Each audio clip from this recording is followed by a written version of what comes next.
Well, hello everyone and welcome.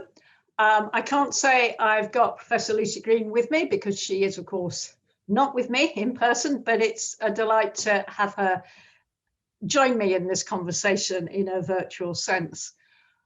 So let me start off. Oh, before we get going, I should just say, if you have questions at any point during the talk, please enter them in the Q&A and we'll come to them at the end. So there should be time at the end for questions from the floor.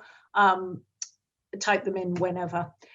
So Lucie, welcome. And let me start off by asking you, did you come from a scientific family?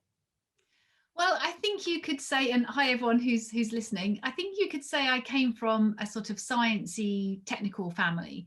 So my parents both worked in engineering. My dad was a metrologist and then he got into designing robots. And one aspect of that was building educational robots, so for hobbyists or for school students. And so I kind of grew up with bits of robot arms around the house, and I remember sort of helping build them. So the technical aspects of that, the engineering, the computer coding, all led to an environment that I think was sciencey. It was just implicitly there, and I really enjoyed it. It was a sense of fun and play as well. So did you very early on decide you want to be a scientist? I don't know that it was ever really a conscious decision. I think early on I realized that I enjoyed gathering data, asking questions and using the data to answer those questions. And initially I didn't even really realize that was science, because it was just kind of such a natural part of a response to looking at the world around you, what's happening in your back garden, what's happening in your local environment. So it was just kind of following my nose and things that interested me and kept me excited. So that was a kind of a natural path to follow that then ended up leading into science. Once you get to secondary school and you start to learn this is physics, this is chemistry, this is biology, and you start to learn that that's a subject that you can get into. But I never really thought about careers in science. I didn't really know what they were. I just knew that I liked asking questions and finding ways to answer questions, and that turned out I was sort of a scientist at heart. I'm interested that you use the word data in the context, by the sound of it, of primary school, because data isn't something that an 8-year-old would typically think of. What kind of data are you talking about? Yeah, very easily accessible types of data. So I recently rediscovered my old diaries from when I was something like 8 years old, 9 years old, 10 years old. And I used to record the weather. I was just obsessed by recording the weather. Another thing I liked to do was record what kinds of butterflies came into the garden and landed on the buddleia.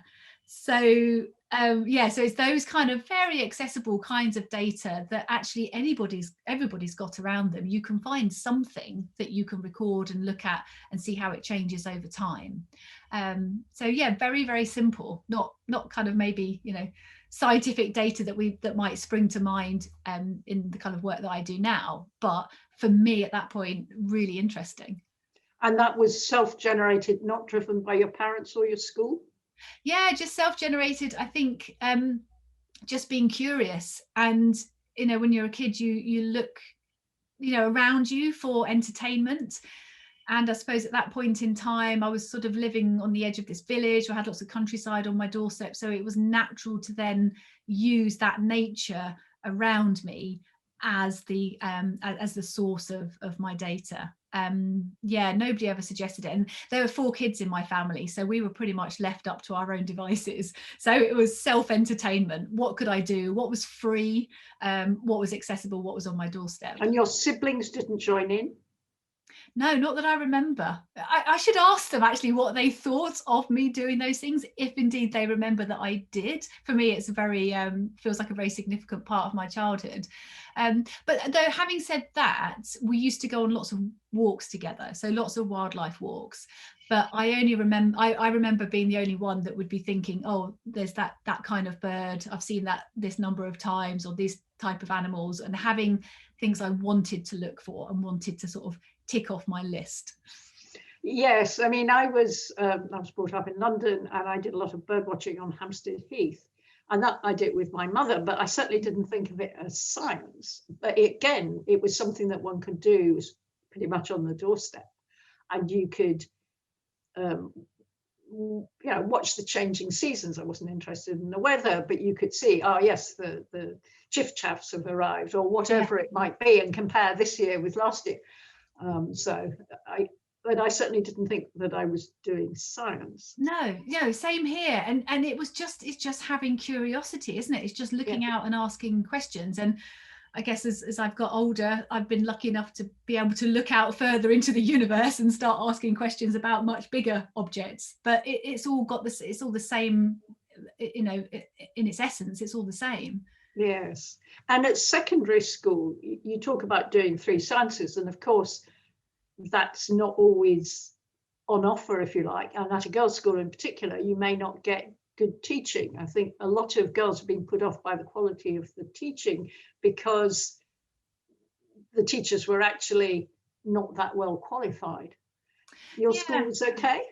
It was pretty good. So, I mean, I'm like you, I went to an all-girls school. And so there was never any topics that were boys' topics or girls' topics. It was all in. But I do remember, as I went through secondary school, feeling a transition from science and physics being a kind of exciting topic to being one that was more bookwork and repetition. So by the time I had got through secondary school, I was thinking, I'm not sure about physics as a career.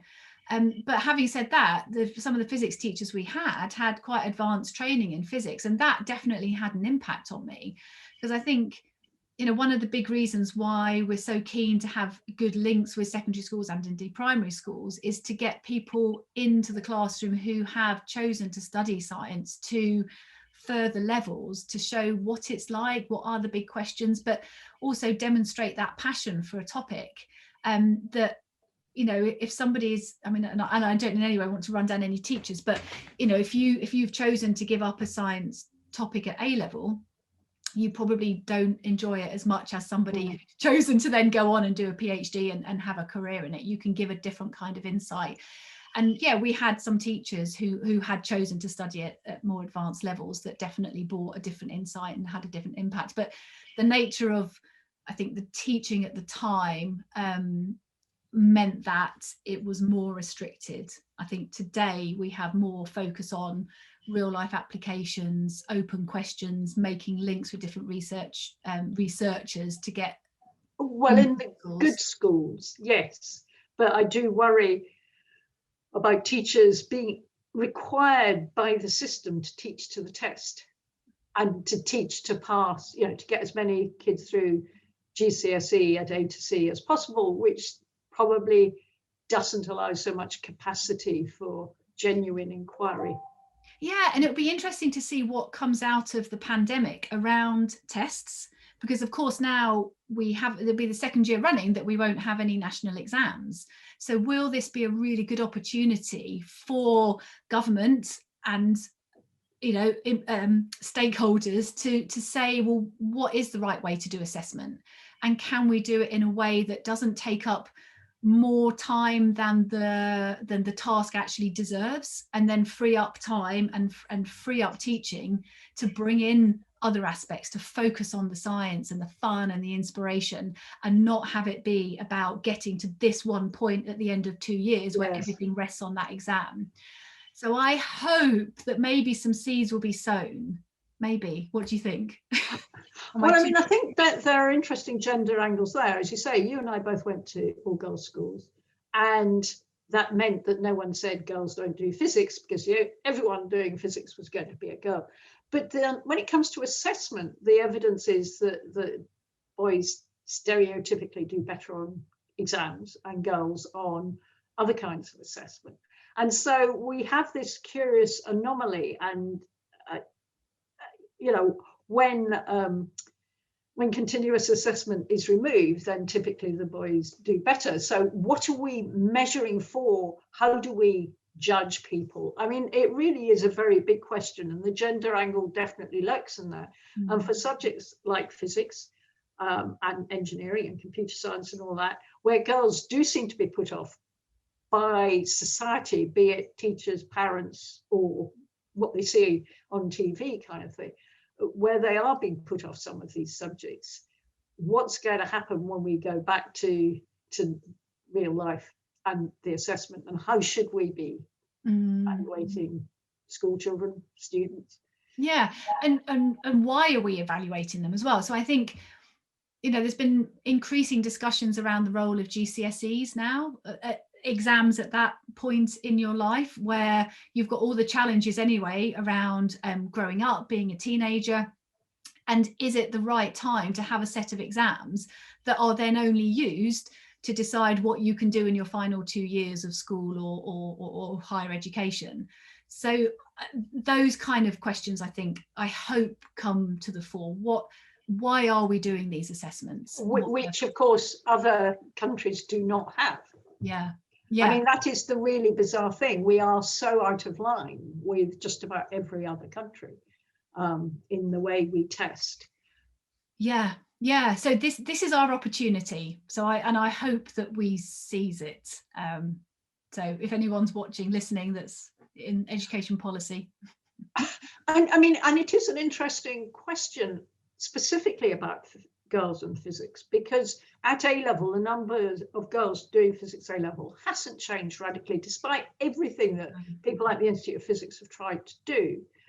I mean, and I've always felt, if you compare this country with the States, for instance, where there is no choose your A levels when you're sort of going through puberty kind of thing, you know, when you're not, when you're really influenced by peer pressure, if you're in a mixed school.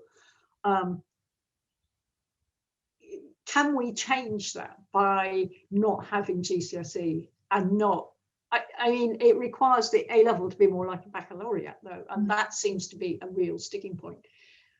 Yeah, you're right. We are very narrow very early in this country. And so just, you know, because coming into secondary school, that's where the stereotypes and the biases start to really impact, you know, such and such people do science and such don't. And then it all kind of amplifies as the subject choice narrows down. And the fact that we only have, isn't the stat something like 20% of A-level students, physics A-level students are female? It's 20 to 25%, somewhere in that region, yeah. And it hasn't changed. And you're right, it hasn't changed for years and years. And you think all the work that's gone into it, all of the initiatives, all of the effort, all of the money that's gone into it, something is still not working. So why can't we give our young people a bit more time and room to breathe and to find out who they are, and not have the impact of stereotypes be so, or at least the presence of stereotypes be so impactful on them? You're right, if you have the ability not to narrow down, you keep all your options open, and then by the time you realize, actually, I like physics, I'm good at it, I enjoy it, I'm going to do it. You need that to come through. And I remember reading a study, it was several years ago now, and it was looking about the impact, what kind of interventions had an impact on women taking physics. And the research showed, and I forget who did it now, that talking about it was the most impactful activity. Yes. To say, this is the issue, this is why we think it's the case, be aware of it. And when you're thinking about what you're going to do, making decisions about careers, exams, and so on, keep in mind that actually you might feel something's not for you, but it's not an intrinsic thing. It's because of molding and shaping and biases that come in, and they're across society. You know, it's not just girls in physics. Likewise, there are topics, I'm sure, you know, the vice versa for boys. Boys and becoming vets, for instance. Cambridge Vet School is 80% female. Yeah. Not at the professorial level, but at the undergraduate level. Yes, that speaks to another issue, doesn't it? So I think that keeping things open, having the conversation, that's why I think these kind of events are so important, because it gets people the opportunity to talk about it, think about it, hear about it. And I remember reading a book, this was again several years ago, called Why So Slow by Virginia Valier. Oh, yes. Yeah. So, yes, and it was such an eye-opener to me. That was written in 1997. Wow, I'd forgotten it was that long ago. And it took a long time for me to get hold of it, to hear about it. And my other half used to, he was always almost afraid when I was reading the book, because the chapters were so eye-opening. So for those of you who haven't read it, it was all kind of psychology and sociology studies that show biases in society, but also how women don't help themselves necessarily because things are so entrenched in us. And I used to be so frustrated when I read these chapters and thinking, God, why did I not realize this? He said he used to kind of, leave me alone for 10 minutes. So if he saw me reading the book, he'd go out, put the rubbish out or something. But there's another twist to that, because one of the things she talks about, about stereotypes and how women are disadvantaged if the people on an interview board, for instance, are typically men, and will say, oh, we don't really think she's that competent, and that, the unconscious bias that isn't so much talked about now. And it didn't really get much traction. And then Daniel Kahneman, who got a Nobel Prize in economics, was saying very much the same thing, talking about the system 1 and system 2 thinking, where system 1 is your knee-jerk reaction, and system 2 is when you think more slowly and you can eradicate any preconceptions, any bias. Yeah. And there are those who say, yeah, well, no one took Virginia Valier seriously, but then along comes this male, actually he's a psychologist, not an economist, but he got the prize in economics, and everyone pays attention and says, oh yes, I understand, the knee-jerk reaction's not a good reaction. And I find that quite an interesting analysis too. I mean, they weren't couched in the same language, they weren't framed the same way. So perhaps it's, he found the right way of expressing it that people could really get hold of, and perhaps she was too technical, she was taking a more narrow view of things. But it's interesting that she didn't get the traction. Yeah, it is. And I think, that it's about communication then, isn't it? So finding the right way to engage audiences, but timing can be part of it as well, that maybe Virginia Valier was ahead of her time, and we just needed to sort of have these ideas rolling around our minds for a bit longer, and then be more open and receptive to take on board the kind of big challenges that then she presents to us, or big changes we need to make in ourselves, because it is kind of hard to reflect like that and think, God, am I really biased in that way? Most people want to be a good person, good to the people around them, do well in their jobs, support their colleagues. So it can be quite hard then to sort of see data and evidence that shows, no, actually we're kind of flawed. We are all kind of flawed. And the story about myself that I find truly shocking is when I got on a train and three, I guess, sort of 18, 20-year-olds got on the train, boys in hoodies, and they came, I was on a train with a table of 4, and these 3 came and joined me, and I was thinking, oh, this is going to be awful. And they sat there and they started talking about playing Bach on an organ. And I felt so ashamed that I had just assumed they, blast music at me of kind I didn't want to listen to, and, be unpleasant and all the rest of it. And that really brought it home to me that I judged these young men. And it was sort of hoodie wearing, and we all are guilty of this. It's there's no point being ashamed about it, but it's getting to the, I should not make that judgment that fast when this person walks into the room or gets on the train or whatever. Yeah, and so it's good that we're talking about it. I think it is important. You also said that women don't help themselves, and again, I think it's very easy to internalize messages. If someone says to you, essentially, I don't think you can wire a plug or whatever it is because you're a woman, then you internalize it, and then the next time you're put in that situation, you're much more reticent. How do we get around that? Oh gosh, yeah, I guess that's about resilience and self-confidence and self-belief, so that you can hear these things and not take it to be something that you use then to define yourself. So having part of the conversation be about, believing in who you are, part of the education system being about, again, having these conversations. So it's a kind of inner strength, I think. And so that means that if you're told you can't do something, but you can, why not let the internal voice win out? Because ultimately that's what's better for you. Mm-hmm. So I think it's about having conversations and understanding, what's going on inside our minds, rather than just always thinking we know everything by looking externally at people, but having conversations that say, no, we know that there are these different conversations in your head, and believe in yourself, and let that voice be the one that comes to the fore. But it is hard. It is hard. Now, you have very much put yourself out there, as it were, through the media, through your work around outreach and all the rest of it, but particularly, things like The Sky at Night. How do you have the confidence, I'm going to stand up and I'm going to be viewed by millions, sort of thing? Yeah. So, I have to say, I get super nervous about doing all these things, but there's a kind of a voice in my head that won't stop, that says, oh, I really want to talk about this stuff.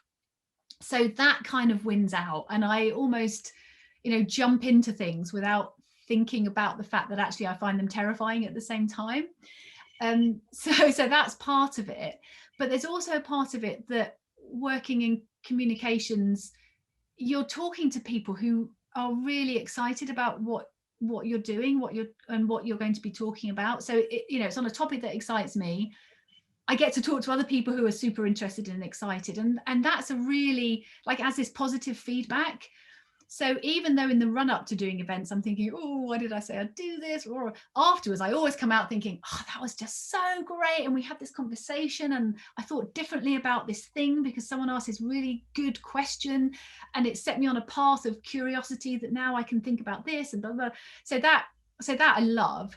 And I think also talking to people outside of sort of your immediate research group is also really rewarding, because science in itself is so competitive.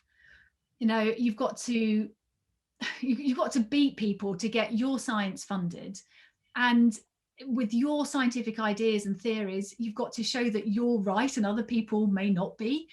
So there's a side of research that I find hard because it is so competitive. And so the kind of ability to go and talk to people and be in this enthusiastic community, for me, kind of offsets that side of science that I actually find quite challenging. I think it's definitely changed for me over the years. So I'm sort of reflecting on how I felt being an early career researcher. I think now we're much more able to be collegiate and challenging at the same time, but it didn't really feel that way when I was earlier on in my career. And as a woman in the public eye, have you had a lot of hate mail or threats over social media? Because you're on Twitter, certainly. Yeah, no.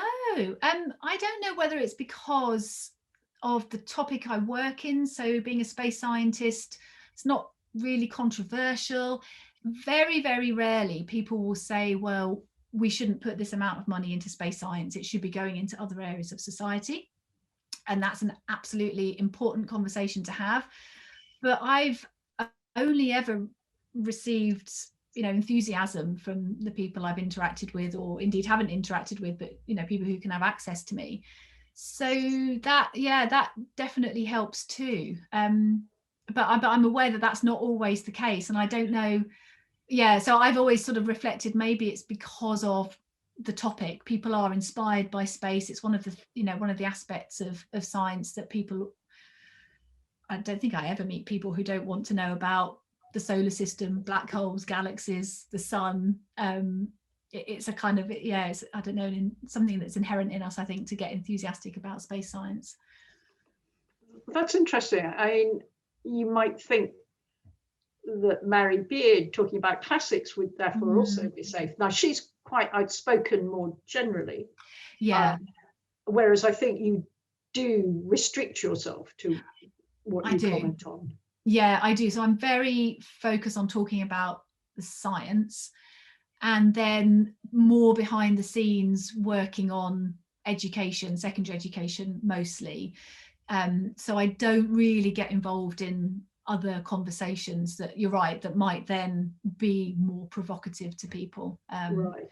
And I think, yeah, I think that's not necessarily a conscious decision. It's probably more about time and how much time I have to take part in different events and speak out on different things. But I suspect you're right. It's probably why I've been quite narrow on Yes. both sides. Yeah.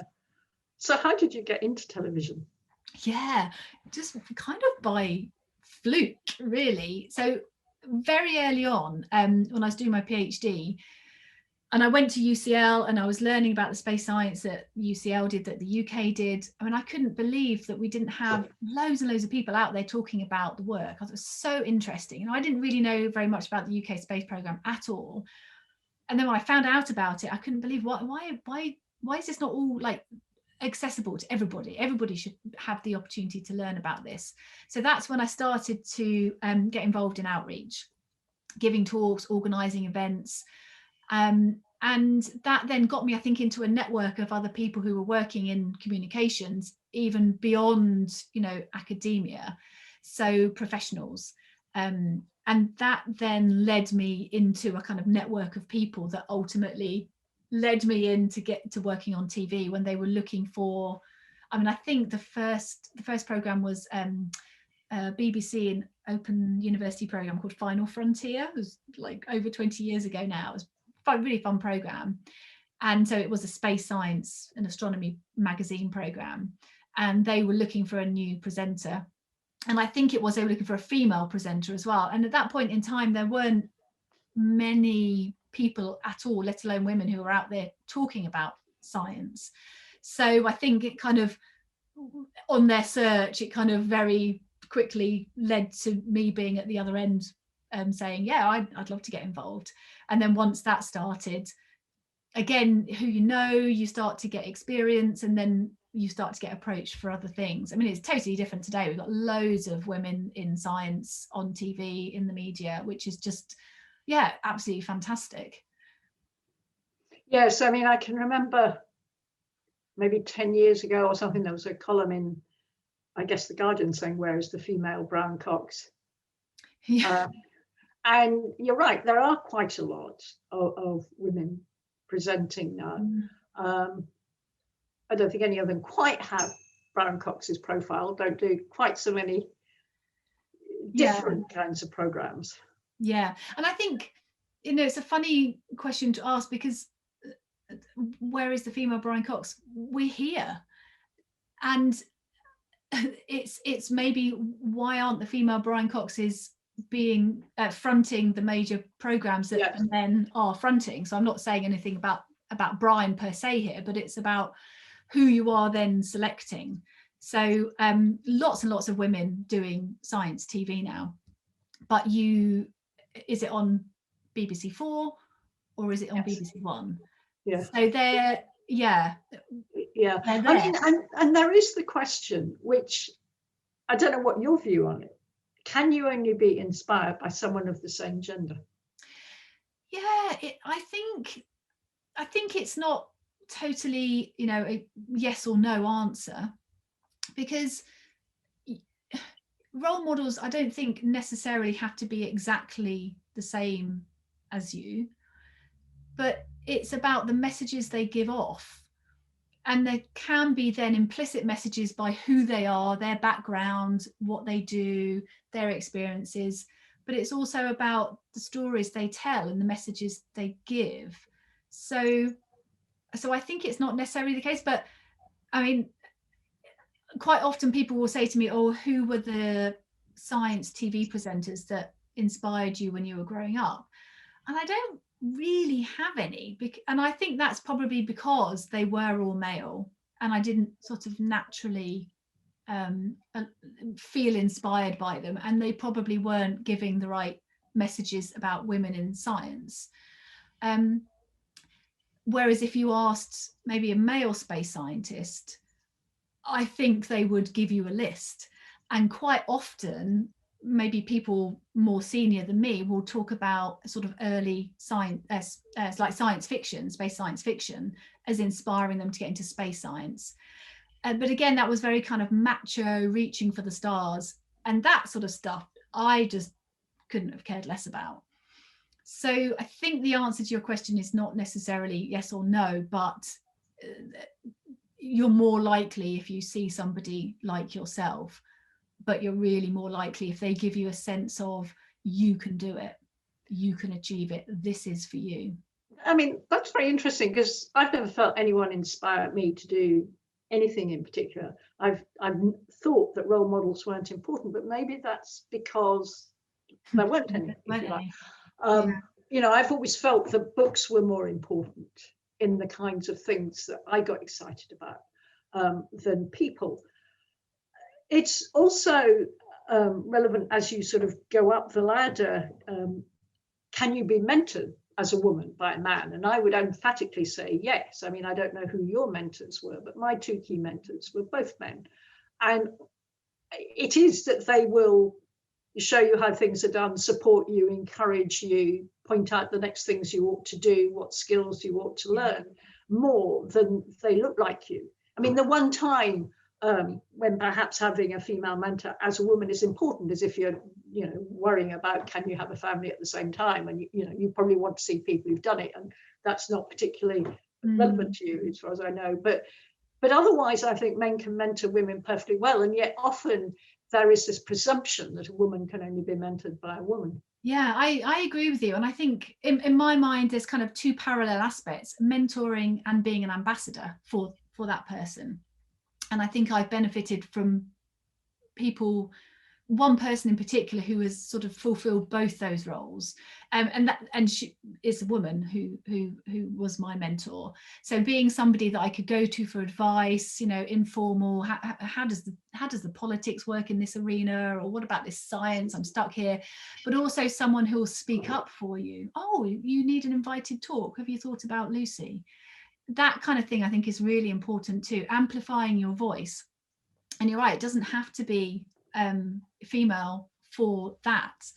And I wonder, you know, in some senses, having an ambassador, is it even better if they are male, if they are being, if they're well plugged in? I mean, I think that's what I've heard called a sponsor, is that right, like someone who will say not only to you should do such and such, but to someone else, you know, be it someone in the BBC or whatever. Exactly. Yeah, exactly. And I've definitely been in a conference at coffee time, and I've heard my sponsor or my ambassador saying, oh, you should talk to Lucie about her work, she's doing blah blah blah blah blah. And I thought, thank you, that's brilliant. And then so I try and pass that on, especially to our for our PhD students, or in fact mine or other people's PhD students, you know, they're doing this, they're brilliant, talk to them, you know, just kind of pass on what I definitely benefited from. But also, you know, it makes your enjoyment of your career go up when you think you're in a group of people who support each other and are not working against each other. But of course, science is competitive, and not everyone plays the game that way. I mean, there are undoubtedly people out there who want people not to thrive, as it were. Oh yeah, I've definitely seen, you know, people who lift themselves up and lift other people up at the same time, and people who lift themselves up by pushing other people down. And it came across to me that was a conscious strategy. And it is difficult because, you know, when you're looking at senior management in that environment, people get judged on what grant income, number of publications. And so someone who's pushing themselves up by pushing other people down, that individual is doing really well. And the bigger picture is often neglected. So when they look, you know, in the immediate area, they might think, oh, all these other people are not doing very well. And they won't make the connection that actually they are related. Yes. And so there's a kind of responsibility of managers, other leaders, to be aware of that. And intervene. Trouble is, there is no sanction against people who behave badly. And I think it's really interesting that both Amanda Soloway as the science minister and Ottoline Loza as CEO of UKRI are talking about research culture, which a lot of this, or this is a lot of what research culture is about. But I have yet to hear how they are going to change it in an environment where we are judged on our grant income or our citations or whatever it may be. And I think unless we find some way of sanctioning, I mean, not people who, I mean, sexual harassment or something, that's right at one extreme, but the person who just doesn't talk about their postdoc's work, for instance, but implies it's all their own, that kind of thing. I don't know how we change the environment. I don't know how a university can incentivize people to behave better. How when it comes to applying for promotion or whatever, you see through the person who has pushed other people down. I don't know what the answer is. Yeah, it's a hard one. And I wonder, if in the promotion criteria, there needs to be aspects around what you've done to support your team, rather than it just being on the individual or the team that you're in, even if it's not your team. And also, we're not very good at things like appraisals or line management meetings. And certainly one of the roles I have outside of outside of my immediate job as chair of governors at the UCL Academy, I've got a 360-degree appraisal, so I get assessed from different directions. That doesn't seem to happen in academia. No. So it's me and the person above me. My team don't get to say if I'm any good at my job being in the team with them or leading the team. So maybe that's a way to help kind of shift things around that. But then you also need to make sure that the team is able to speak openly, which is obviously very challenging, because if they feel they do speak openly and their careers at stake, obviously nothing's going it's really hard. I mean, it's interesting. So as Master of Churchill, not the fellows, but some of the staff do have 360-degree appraisals. And indeed, through the Royal Society, I've been asked to give 360-degree appraisal by other people. Now, in the latter situation, obviously my career is not at risk if I say I think blogs is brilliant or awful. It does, to that extent. But if you are in a small environment, if you are a postdoc and you say my professor's treating me really badly, that is a very threatening thing to have to do. So it's not easy to see how that would work, but that is, I think you're right, and it would be very salutary. And it's a challenge, and I think we've got to find a better way of doing it, because it should not be, I mean, it's always going to be competitive, because Charles Darwin wanted to publish before Alfred Wallace, all that kind of stuff, that's always going to be there. But some of this other behavior is needlessly unhelpful. It is. And I think, I see younger generations coming in who are really on this, and they're pushing for good work culture, positive work culture. But we need those younger scientists to stay in the system to help us change it. And I worry that they'll see the toxic side and think, this isn't for me, rightly so. And they'll leave. So that makes it even harder, because the people that you want in are the people who will want to stand up, address the issues, treat people fairly. But we kind of maybe will separate out and be left with people who are more likely to, well, I'm sort of broad brushing, but we don't want to only have the people who are happy with a toxic environment. No, I think that's right. And if you have a toxic supervisor, whatever, you interpret that's the way to get on. And if you don't want to do it, you leave. I think that is right. Now, we're coming to the end of our actual conversation, but I know I asked you what else you wanted to talk about, and you talked about heritage, which, having a sister who's an archaeologist, I don't think you mean what she would mean by heritage. But perhaps you can say a bit about what you would mean by heritage and in the context of your science. Yeah, so it's one of those other kind of threads that is always there in the back of my mind, related to making sure we are, as a university and a community, open and outward facing and responsible.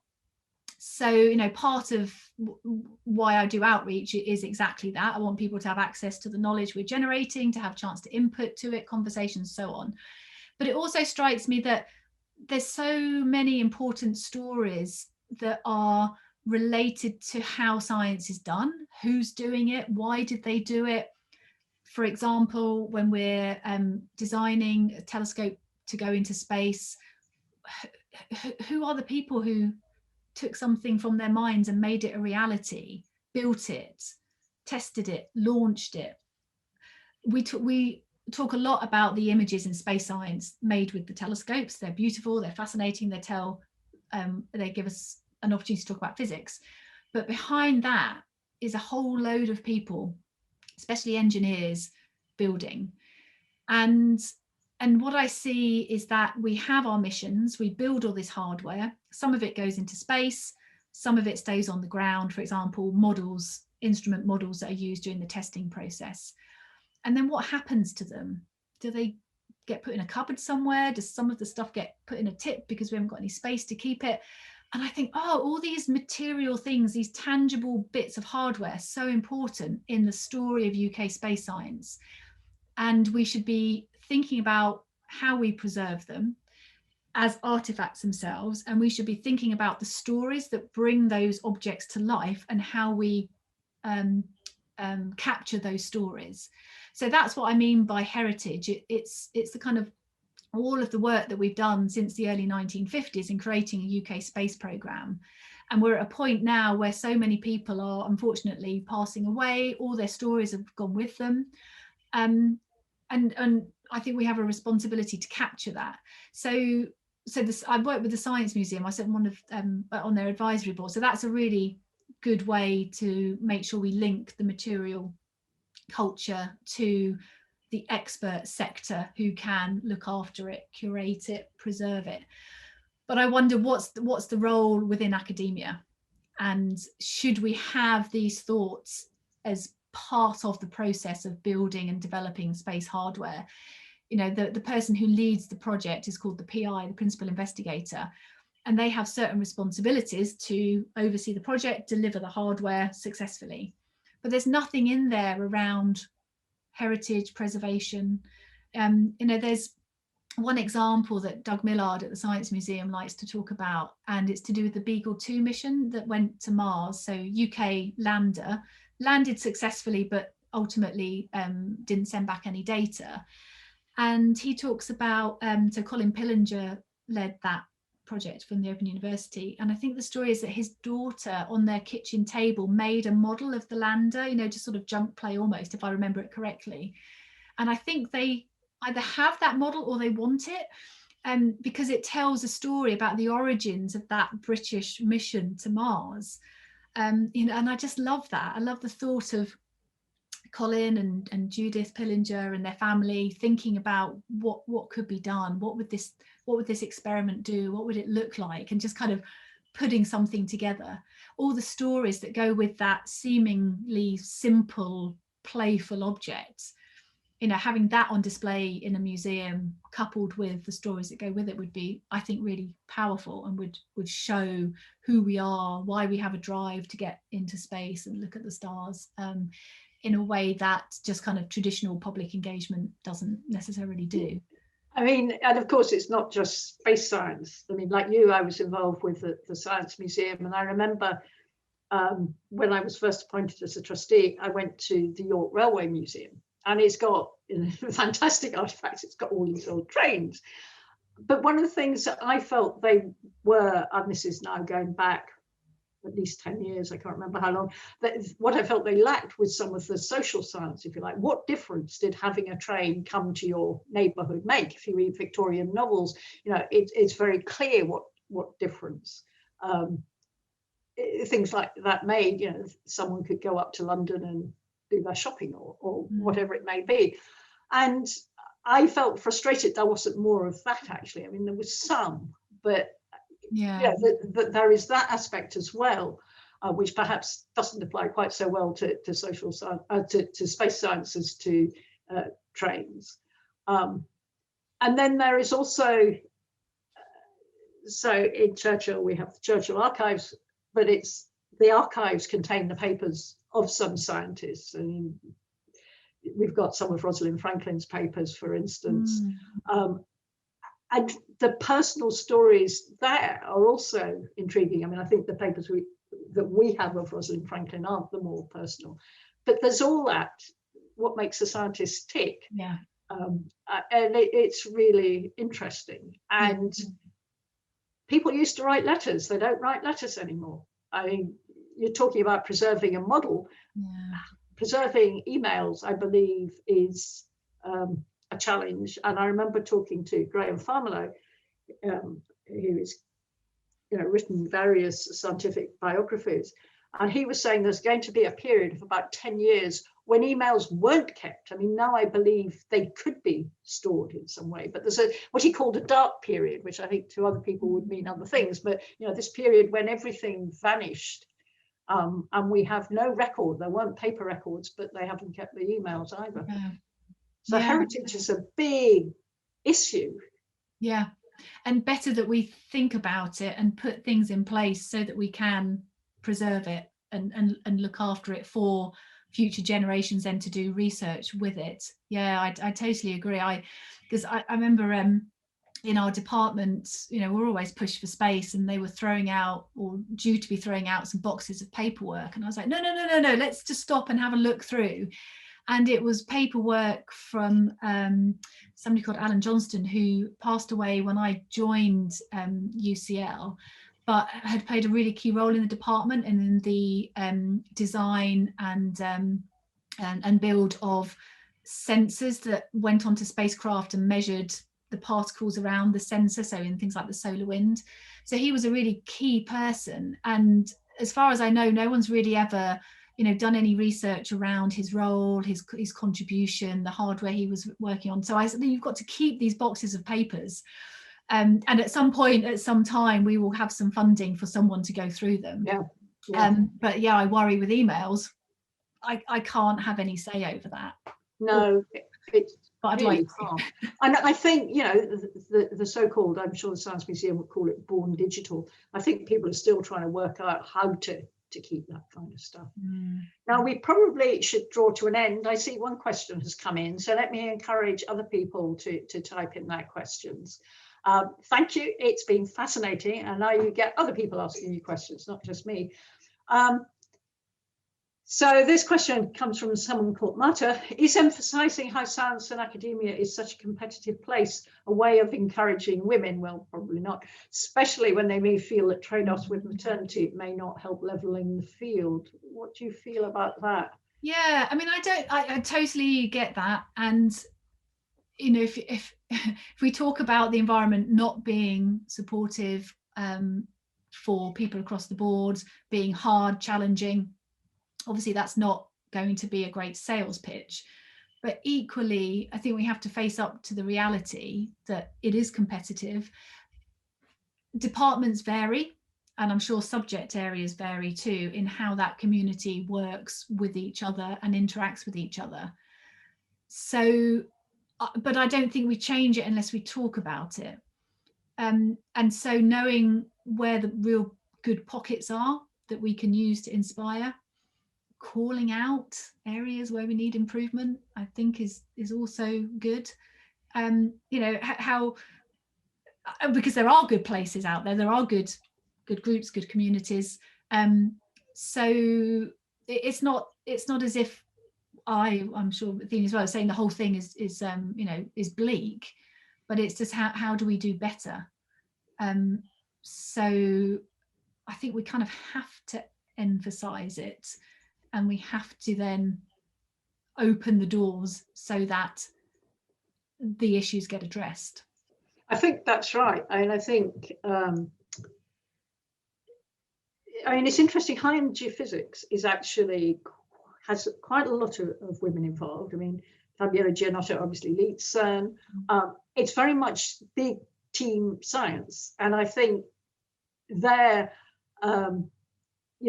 being first isn't quite the same thing, because you are part of this enormous effort.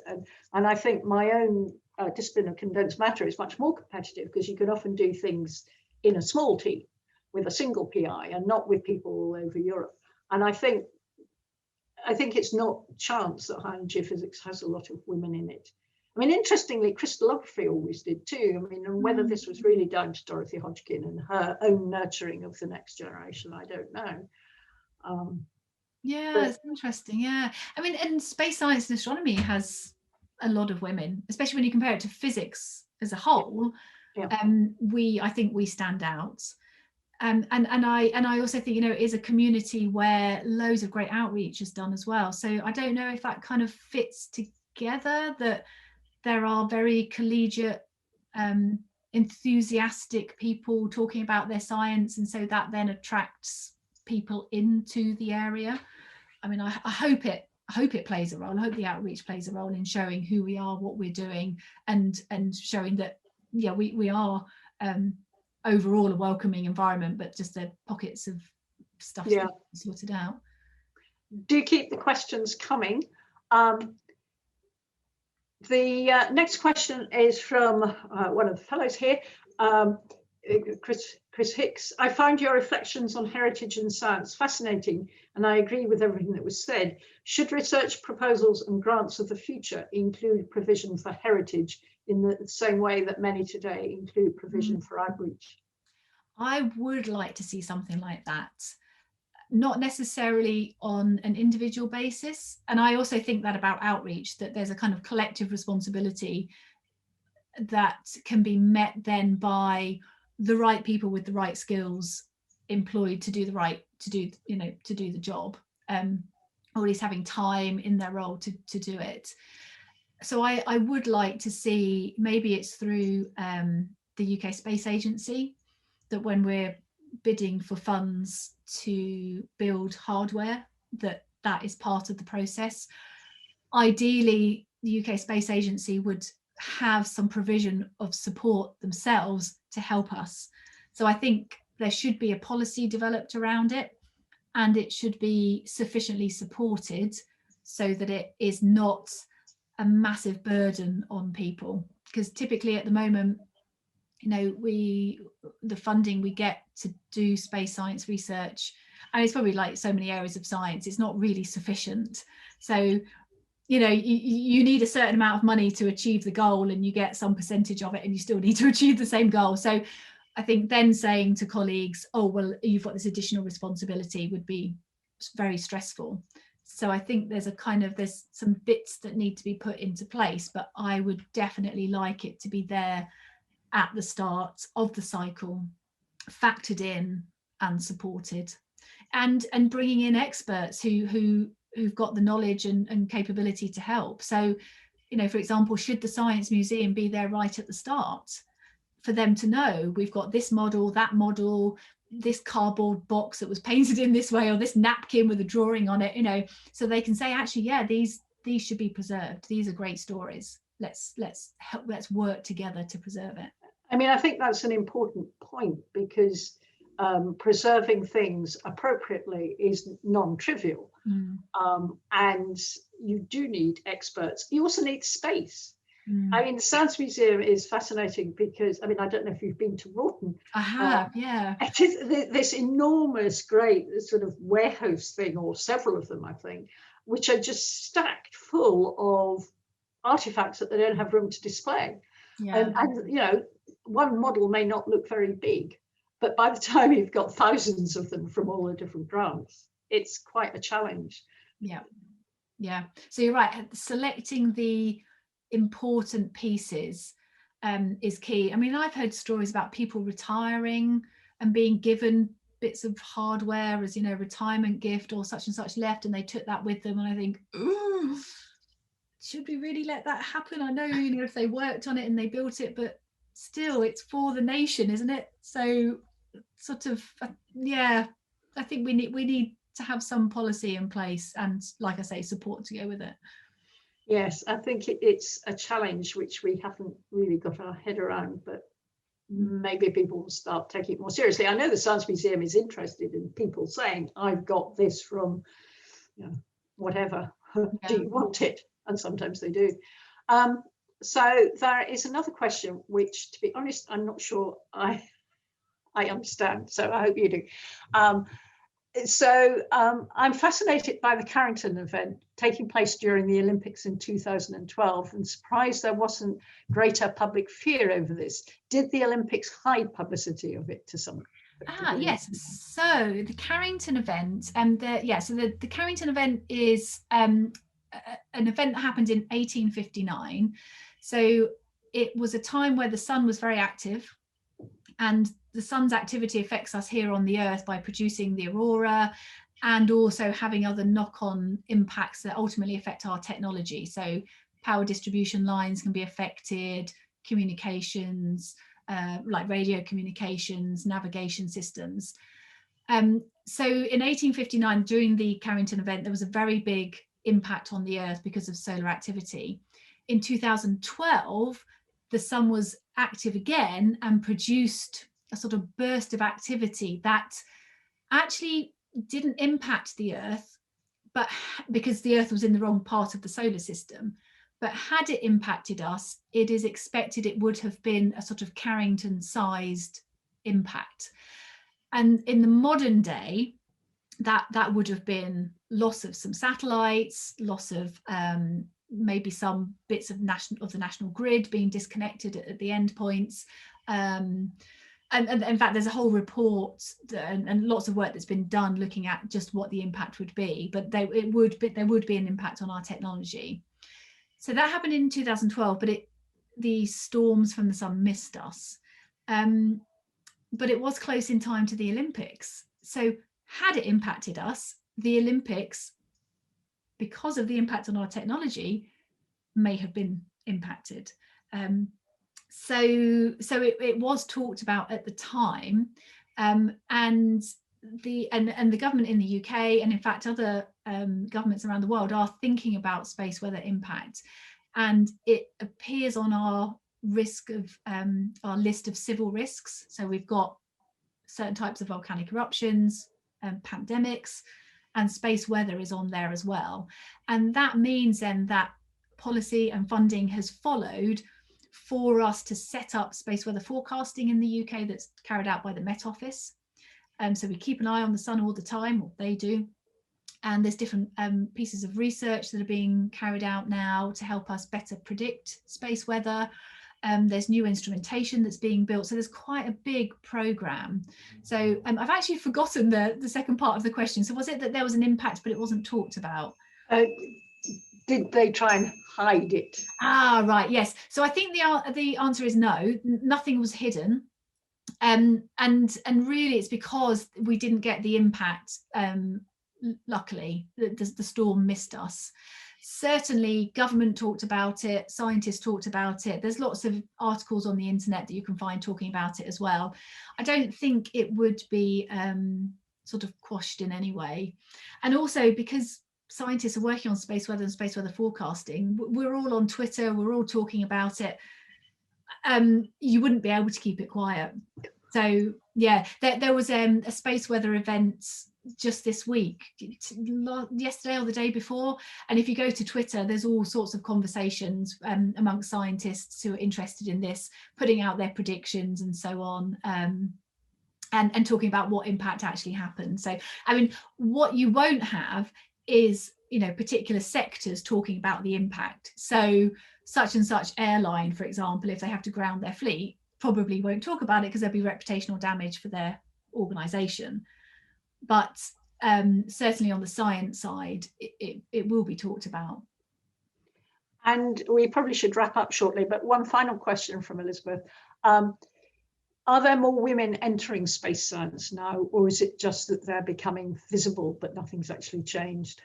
Yeah, that's a really good question. I should know the data on that, but I don't. My anecdotal feeling is that yes, that is the case. I certainly in my department, when I think about number of female PhD students, I feel, I mean, if we're taking a sort of 20-year horizon, I think that is the case. But I don't know the data. I should, and I don't. But it feels to me that, you know, initially I was in a pool of people where it was mostly male, and now I don't feel like that at all. And my own PhD students actually are mostly female. So, well, you said that it was quite a female discipline, and I think it's because it is more team science. That is my guess. But some data would be good. Yeah. Anyhow, thank you so much. That's been brilliant. I've really enjoyed talking to you. Thank you for participating. If not actually coming, we'll get you back to Churchill at some point. Yeah, it's been great. It's been so, yeah, thanks for the questions. Thanks for the conversation. It's always interesting to hear other people's perspectives. Okay, thank you all. Bye.